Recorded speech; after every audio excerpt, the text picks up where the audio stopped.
What is up, YouTubers? It's Harpy189 and the voices in my head coming at you from the Duelist Den. And today I'm hanging out at the local campus just waiting for my fiance to get out of class. I do want to apologize for not uploading in the last couple of weeks.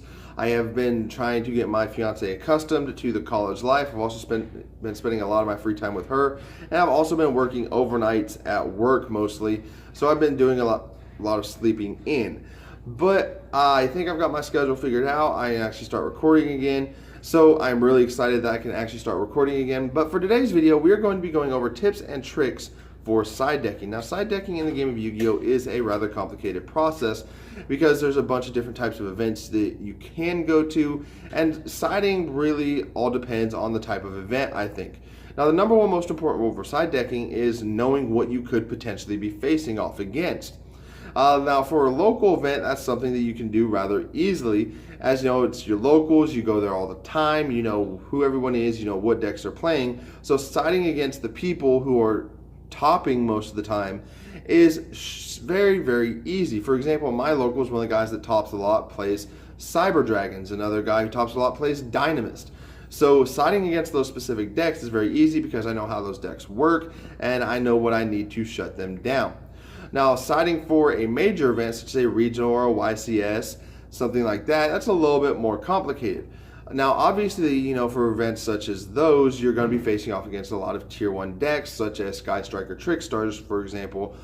So you're obviously going to want to have cards in your side deck that can counter the tier 1 decks, but you also want to take into consideration the other rogue decks, the tier 2 decks, the tier 3 decks, the anti-meta decks that you might face off against.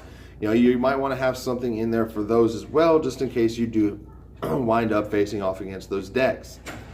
Tip number 2 for side decking. Make sure you have cards in your main deck that you can swap out for the cards in your side deck.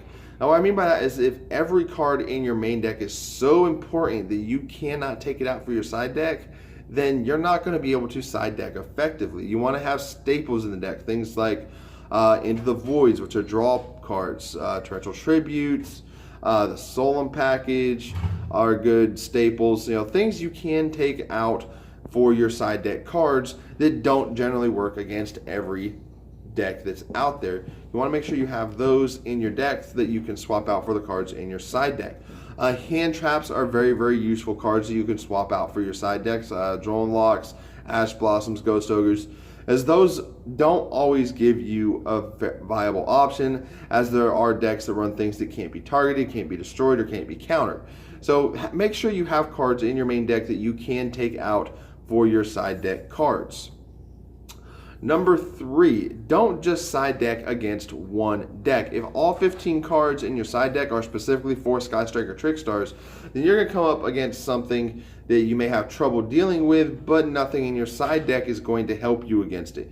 So you want to make sure you have a nice even spread in your side deck of things that'll help with other various decks. Now, that's another spot where staples do come in very handy. Having staples in your side deck can help with those random decks that you may face off against. But those are my 3 tips for side decking. I hope these tips help you out.